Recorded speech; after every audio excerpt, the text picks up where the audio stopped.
You ain't wrong.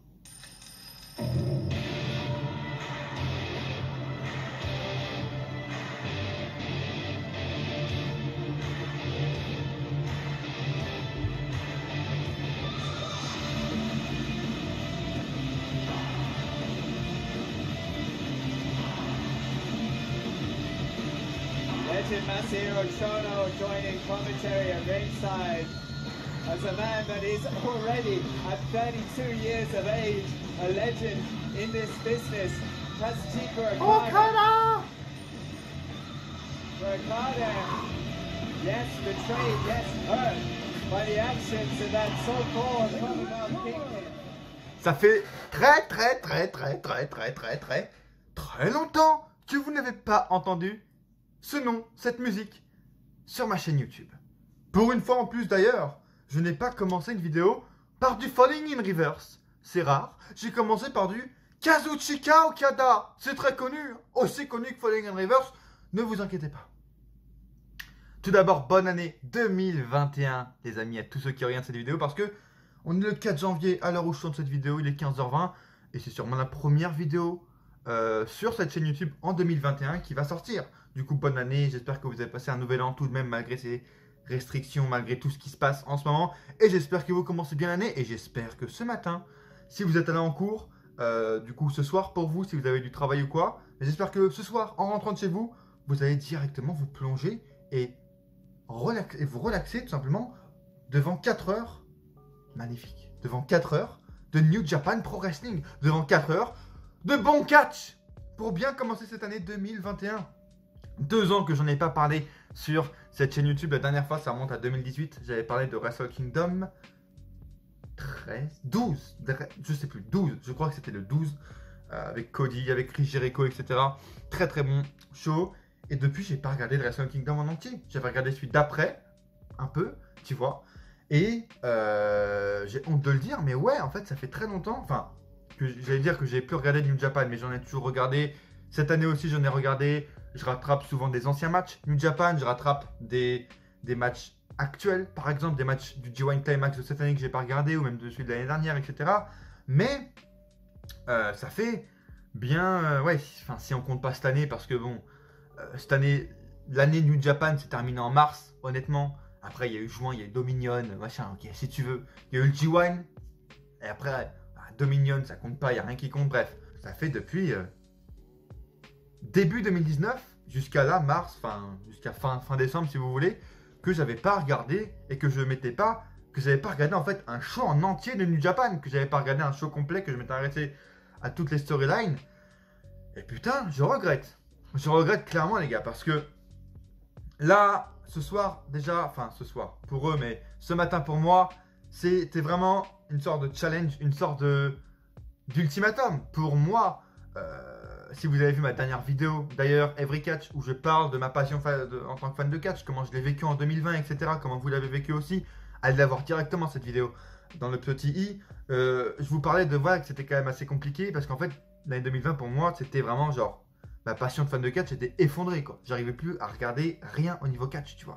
Et là, en 2021, j'ai fait, bon, écoute, faut bien commencer l'année. Vraiment, le karma, il va être avec toi ou pas. Si New Japan te plaît, c'est que le karma va être avec toi en 2021. Tu vois, je me suis dit ça. Et au final, j'espère que ça va être ça, parce que j'ai bien kiffé. J'ai vraiment bien kiffé New Japan, Wrestle Kingdom 15. Et ouais, je regrette de ne pas avoir regardé celui de l'année dernière, même si apparemment il n'était pas terrible. Je regrette de ne pas avoir regardé tous les G1 Climax depuis que je connais, depuis que je regarde New Japan, c'est-à-dire depuis 2016-2017 à peu près. Et putain, ouais, c'est tellement différent de l'autre compagnie qu'on va même pas citer ici, parce qu'il ne mérite pas d'être cité dans une vidéo qui parle de New Japan. Mais c'est tellement différent et ça fait tellement du bien, quoi. Juste la présentation des gens qui fait tout. Présentation au niveau du Tokyo Dome. Juste ça, déjà, le Tokyo Dome, tu vois. C'est un lieu historique au niveau du catch, un lieu historique au Japon, etc. Mais chaque année, depuis 15 ans, ils se retrouvent dans la même salle, aux mêmes dates, le 4 et 5 janvier, pour faire ce WrestleMania japonais, tu vois. Énorme. Déjà, ça donne envie. La présentation, comme je vous l'ai dit, le mec qui présente, qui fait le décompte à l'extérieur, qui annonce, etc. Je sais pas comment il s'appelle, mais depuis des années, il est là. Quand il fait Tokyo Dome, Okada Kazuchika, tu vois, Créez pas de polémique là où il n'y en a pas. Je me fous pas du tout de sa gueule, etc. C'est justement un plus. Comme Justin Roberts à la AEW que je kiffe. Ça fait beaucoup de choses. Les commentaires, je regarde pas en japonais, je l'avoue. Mais les commentaires anglais sont très très bons. J'ai ressenti un peu, et c'est pour ça également que depuis que je les connais, et là encore, même si ça fait presque 2 ans que j'ai pas écouté, que je les ai pas écoutés d'ailleurs, ces commentateurs anglais de New Japan, eh ben j'arrive très facilement à me replonger en New Japan et à me replonger, tu vois, à me réapproprier leur style, parce qu'en fait, ils ont un peu le style Christophe Ajus et Philippe Chiro, tu vois. Ils sont 2 ou 3, je crois qu'ils doivent être 2. Et ils ont en fait le style Philippe Chiro, Christophe Ajus, tu vois, ils sont pas encadrés comme chez l'autre compagnie où ils doivent dire tel truc à tel match, à tel move, tu vois. Oh, and a near fall by, oh my god. Tu vois, ils sont calmes, ils sont dans leur truc, ils font des bails entre eux. Des fois, ils rigolent entre eux, comme Chiro et Ajus, ils rigolent entre eux. Des fois, ils se trompent, ils se foutent de sa gueule, tu vois. C'est pas une honte. Des fois, ils interagissent avec les catcheurs, avec le public. C'est assez marrant, tu vois. C'est super drôle à écouter et c'est super intéressant à écouter aussi. Ils racontent bien l'histoire, comme le fait Ajus. Et Chiro aussi qui fait, tu vois, qui fait les blagues, comme le fait l'autre commentateur, pardon. Et donc, ça aussi, ça t'aide vraiment beaucoup à te mettre dans l'ambiance, tu vois. Honnêtement, voilà, c'est comme ça que j'avais envie, tu vois. Ça me manquait, honnêtement. New Japan, ça me manquait, et c'est un peu... New Japan, j'y reviens, en fait. Et même moi, tu vois, honte à moi, parce que je devrais pas y revenir par besoin. Il faudrait que j'y revienne tout le temps, parce que ça devrait être ma passion. Et j'adore le puroresu, en vrai. J'aime beaucoup le puroresu. Mais, tu vois, j'y reviens seulement par moment quand j'ai besoin de mes, tu vois, de mes pulsions de catch stiff, de catch tough, tu vois, vraiment en mode, on se castagne bien, tu vois, la gueule, et il peut avoir des grosses blessures, tu vois. C'est horrible, mais des fois, dans ma vie, depuis d'ailleurs que je connais New Japan, j'ai besoin, tu vois, j'ai des pulsions en mode, je veux du stiff, je veux du catch puissant, tu vois, du catch où on se tape bien sur la gueule, tu vois. Et quand j'en ai besoin, je regarde New Japan et je suis toujours agréablement servi par cette promotion. Et c'est toujours un plaisir de la regarder, pas comme une certaine autre promotion où c'est simplement un calvaire à regarder pendant 3-4 heures. Alors que là, pendant 3-4 heures, je me suis posé et c'était super cool, tu vois. Et je me suis pas dit, putain, c'est quand que ça se termine. Je me suis pas dit, putain, c'est de la merde. Non, j'ai kiffé, vraiment. Dites-moi d'ailleurs, vous, en commentaire, si vous avez regardé New Japan, si vous êtes fan de New Japan. Je vais essayer peut-être de toucher une nouvelle cible, tu vois, non, de nouveaux mecs, de nouveaux fans de catch qui sont fans de New Japan et qui ne me connaissent pas, les gars. Je parle moi de WWE, je parle de AEW, mais pourquoi pas, si vous aimez ce contenu, je pourrais peut-être parler plus souvent de New Japan. Peut-être de No Minion qui arrive un peu plus tard, de d'autres tournois, le Best of Super Junior qui doit arriver peut-être début d'année, je crois. Enfin bref, si vous aimez que je parle de New Japan, n'hésitez pas à me le faire savoir et je pourrais peut-être un peu plus en parler, tu vois. N'hésitez pas à me dire dans les commentaires, bien sûr, si vous regardez New Japan. Likez la vidéo si vous aimez mon contenu, si vous aimez ce changement, tu vois, New Japan. Si vous voulez que j'en parle plus, encore une fois, likez la vidéo. Et encore un petit placement très subtil. Abonnez-vous, les gars. Ça mange pas de pain, c'est gratuit. Et si vous voulez pas rater les prochaines vidéos, il y a juste une vidéo là, qui vient de finir son rendu il y a 20 minutes. Une vidéo spéciale, je vous ai teasé d'ailleurs sur Twitter, je vais vous y reteaser. Là, je vous ai peut-être reteasé en début de cette vidéo. Le rendu de cette vidéo, c'est fini juste maintenant. Donc, restez bien connectés. Ça aurait dû normalement être la première vidéo qui aurait dû sortir en 2021. C'est celle-là. Au final, c'est bien mieux d'ailleurs que ce soit New Japan qui sorte en premier sur ma chaîne YouTube. Ça donne des bonnes ondes, tu vois, un bon sentiment, un bon karma. Tu vois, pas comme l'autre promotion qui m'a donné, tu vois, qui aurait fait de la magie noire, qui m'aurait donné des ondes négatives dégueulasses. Là, Okada, Ospreay, Ibushi, que des ondes positives pour commencer cette année 2020. Et j'ai pas regardé le pré-show. Honnêtement, il y a eu un pré-show d'ailleurs, apparemment, avec de plutôt gros noms. On va pas se le cacher. Toc toc toc. Où est Suzuki? Toc toc toc. Où est Tomohiro Ishii? Ah, mais ils sont dans le pré-show. D'accord. C'est honteux. C'est une blague. D'accord, non, c'est pas une blague. Ils sont vraiment dans le pré-show et ils vont pas du tout être dans la main card, même pour la nuit 2. Ah, d'accord. Eh ben, j'ai été surpris. C'est honteux. Pas de Suzuki, pas de Tomohiro Ishii à Wrestle Kingdom. Bah, je bug un peu. Je bug, en fait, tu vois. Heureusement que demain, demain, peut-être future vidéo, ou peut-être que je ferai une vidéo rassemblée des 2 nuits, parce que là il est 15h30, le temps que je fasse le rendu.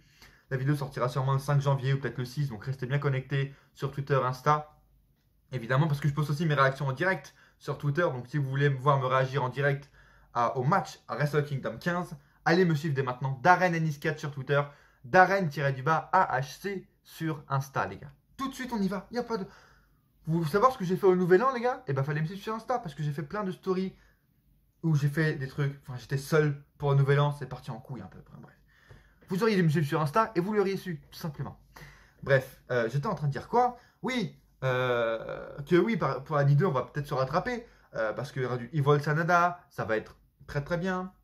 Est-ce qu'il y aura Goto? Je crois qu'il y aura Goto, je suis pas sûr. Non, très très bien. Même si apparemment elle manque un peu, tu vois, de loin, j'ai l'impression qu'elle manque un peu de star power, la Ligue 2, parce que là, putain, on nous a tout donné, tu vois. Okada, Ospreay, Ibushi, tout. Tu vois, d'ailleurs, Okada Ospreay, je vous en reparler, c'est le match que j'attendais le plus. C'est vraiment le match qui m'a fait le déclic en mode, bon, si ce match est pas bon, eh ben, je suis plus fan de catch, tout simplement.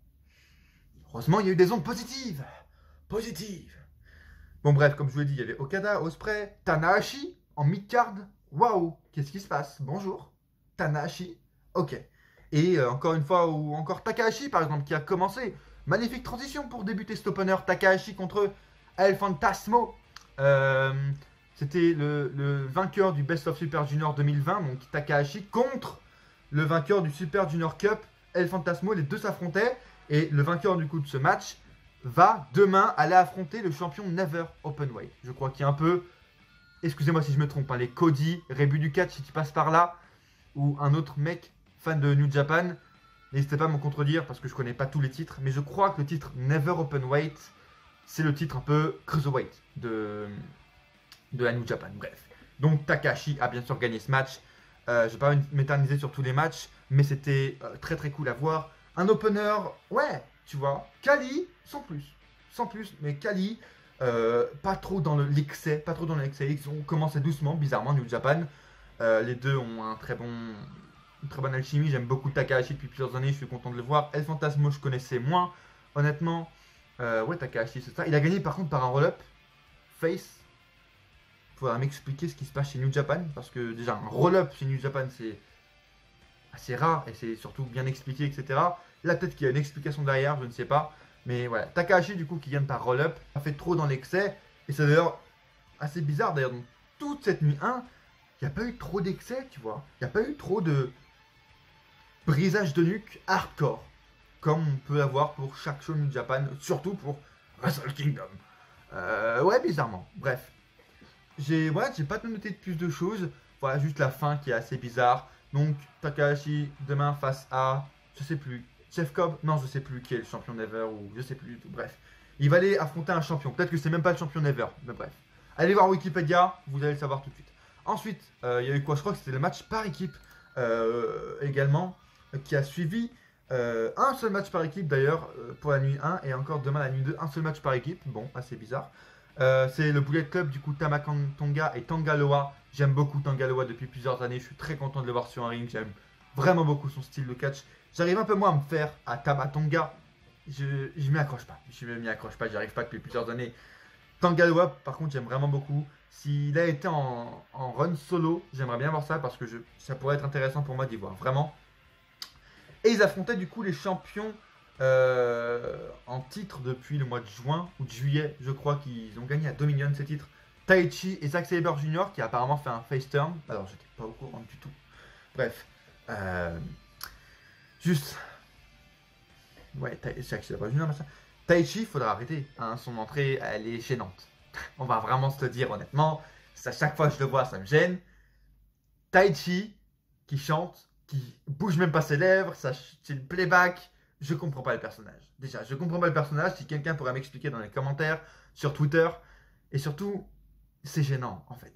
C'est le style japonais, je sais, mais moi qui suis occidental, tu vois, j'arrive pas à m'y faire. Donc, Taichi, j'ai un petit problème avec lui. Tu vois, non, ça passe pas. Ça veut pas passer la première, la deuxième, non, j'y arrive pas. Bref, ça doit d'ailleurs vous faire très bizarre que je parle de ça, de Taichi, de Tomori, de Okada, des noms comme ça. Vous devez pas y entendre souvent sur ma chaîne. La dernière fois que j'y ai parlé, comme je vous l'ai dit, c'était en 2018. Donc n'hésitez pas, le petit i, les gars, pour augmenter les ratings, pour que cette vidéo refasse surface. J'avais analysé, à l'époque c'était analyse. J'avais analysé le match entre Jericho et Kenny Omega. Est-ce que c'était ça? Je sais plus. Et après, j'avais fait une review complète de Wrestle Kingdom 12. Donc n'hésitez pas à aller voir ces deux vidéos qui sont dans le petit i juste maintenant. Si vous voulez déjà voir mon avis et si vous voulez voir comment il a évolué, peut-être au fil des années, et voir comment j'ai découvert un peu. Découvert, ça faisait un an que je connaissais, mais c'était le premier, voilà, vraiment où j'étais intéressé, je connaissais tout, presque, enfin pas tout, mais je connaissais bien les personnages, etc. À ce moment-là, donc allez voir ça tout de suite, les amis. Et match, encore une fois, par équipe très solide, très fort. Les deux équipes tu vois, elles s'accordent bien. Et les les Guerrillas of Destiny, voilà, j'ai trouvé les noms sur Wikipédia. Donc Tamatonga et Tangaloa du Bullet Club ont du coup pris pour la 7e fois, ce que j'ai compris, les titres par équipe et sont devenus les champions par équipe. Une fin très solide. Je crois pas. Si ils ont triché, ils ont pris une sorte de. Je sais pas ce que c'était. C'était un gant, mais apparemment il devait avoir plus dedans. Parce que j'ai mal compris, je connaissais pas la storyline, l'objet. Mais bref, match super sympathique. Ils gagnent comme des heels, c'est très bien, on s'en fout. C'est ce qu'il faut. À 18 minutes, un bon petit temps. Et ouais, tu vois, c'est pas la meilleure division par équipe, la New Japan. Mais vraiment, ça fait le taf, tu vois. Ça fait vraiment le taf. Et même si, voilà, encore une fois, c'est pas la meilleure division par équipe, ça donne envie et on est content de voir du match par équipe. Et voilà, du travail en équipe chez New Japan, c'est bien réalisé, vraiment les équipes sont cool à voir, elles sont bien établies et c'est vraiment sympa, vraiment. Match où la mallette qui donnait le droit du coup à affronter Jon Moxley, le champion IWGP US, est remise en jeu. Kenta, le détenteur de cette mallette, face à Satoshi Kojima, que je ne connaissais pas du tout, ni Dev, ni d'Adam, ni rien. Le match a duré quoi? Une bonne quinzaine de minutes. Donc Kenta du coup a remporté le match. Il y a eu une petite promo avant de Jon Moxley qui dit peu importe qui va gagner, je vais venir pour toi, etc. Bientôt. Cool. Donc Jon Moxley n'était pas présent du coup, je pense à cause de tout ce qui est Covid, tout ça. Il n'a pas passé la quarantaine au Japon ou quoi. Je pense que c'est à cause de ça. Ouais, Kenta du coup gagne le match. J'ai hâte de voir, très hâte de voir un Jon Moxley Kenta de style très encore une fois qui n'hésite pas à se foutre dans la gueule. Ça peut être très intéressant. Donc voilà, si vous n'avez pas compris, Kenta était le détenteur du coup de la mallette qui permettait du coup à ce détenteur de la mallette d'affronter le champion IWGP, un peu comme la mallette Money in the Bank en gros. Et Kenta l'a bien défendu. Kojima aussi, j'aime bien le style de Kojima, honnêtement. Kenta passe très bien, j'ai toujours bien aimé chez WWE Kenta, ça change pas ici. Il gagne avec son Go to Sleep, je crois, quelque chose comme ça. À un moment, je crois qu'il y a Kenta qui a voulu utiliser sa manette du coup pour tricher. Il n'a pas réussi, ça a été contré et du coup il vient gagner avec son Go to Sleep à la fin. Très bonne défense, très bonnes attaques, très bonnes offenses du face du coup qui était Kojima, c'est ça. J'ai bien aimé aussi le style. Voilà, mais j'aime beaucoup aussi le style de Kenta qui, voilà, il donne de poids. Mec, c'est Suzuki. C'est un élève de Suzuki, je pense. Vraiment, je sais pas, mais peut-être que c'est vrai en plus. Il donne de ces putains de paf. Il peut t'assommer en fait. Il peut t'assommer avec ses mains, c'est incroyable. Bref. Match, oui, très cool, mais sans plus. Un peu comme le prochain match, du coup, où il y a un putain de main eventer en mid-card. Alors ça, il faudra m'expliquer la storyline. Tanahashi affronte Great Okan du clan The Empire, du nouveau heel, Will Ospreay, que j'aime beaucoup. J'ai très hâte de découvrir plus en profondeur ce clan. Great Okan, entrée très charismatique, très cool. Apparemment, il arrive à séduire le public, etc. Très charismatique. En tout cas, moi, vraiment, il m'a séduit, tu vois. C'est tout ce qui fait une entrée réussie, tu vois. Moi, je connais pas le perso. Je connais juste qu'il est de visage, tu vois, qu'il était avec Will Ospreay. Et pourtant, juste avec son entrée, avec sa tenue, il arrive à me convaincre. Ça, c'est du bon catch. Pour moi, c'est du bon catch. Et encore une fois, c'est un style... Voilà. C'est mon avis. Vous pouvez avoir un avis différent, bien sûr. C'est le catch, c'est subjectif. C'était un match basique avec voilà, une grosse hit au début, le comeback qui n'arrive pas à se faire. Et puis à la fin, il arrive à remettre, tu vois, renfiler un bon comeback. Tu vois, ça n'arrive pas à combler le match. Okan arrive à un peu, tu vois, reprendre le dessus. Puis Tanahashi finit avec son gros frog splash à la fin. Il fait d'abord son finish, enfin son spécial ou son finish. Et après, il enchaîne avec son gros frog splash. et il arrive à terme de Great Okan. Ça aurait été cool, tu vois, vu comment les commentateurs l'ont vendu, que Great Okan prenne la victoire pour, pourquoi pas, embellir le charisme et, tu vois, tout simplement, ouais, donner plus de charisme au clan The Empire, à plus de crédibilité, tu vois, et même à Great Okan que je connais pas, ça aurait été cool qu'il batte un gros nom comme Tanahashi, mais bon, fallait pas arriver, 17 minutes à ce que je vois, et ouais, Tanahashi c'est du très bon travail, il n'y a pas grand chose à rajouter, voilà, et ça fait une sorte de bonne, ouais, un bon encas, tu vois, une bonne pause, entre guillemets, parce que c'est quand même New Japan, une bonne pause entre la première partie et la dernière partie des doubles main events, les deux gros matchs, dont un que j'attendais particulièrement et qui n'était pas un main event. Okada, Kazuchika, Okada, qui n'affrontait pas n'importe qui.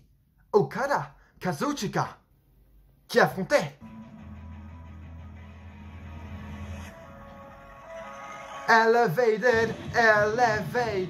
5 years ago, Will Ospreay was hand-picked to come to Japan, to come to New Japan, to join Chaos in the junior heavyweight division by Kazuchika Okada. Since then, Will Ospreay a changé de musique. Will Ospreay a changé de musique. Elevated Me to the Sky, non? Ah.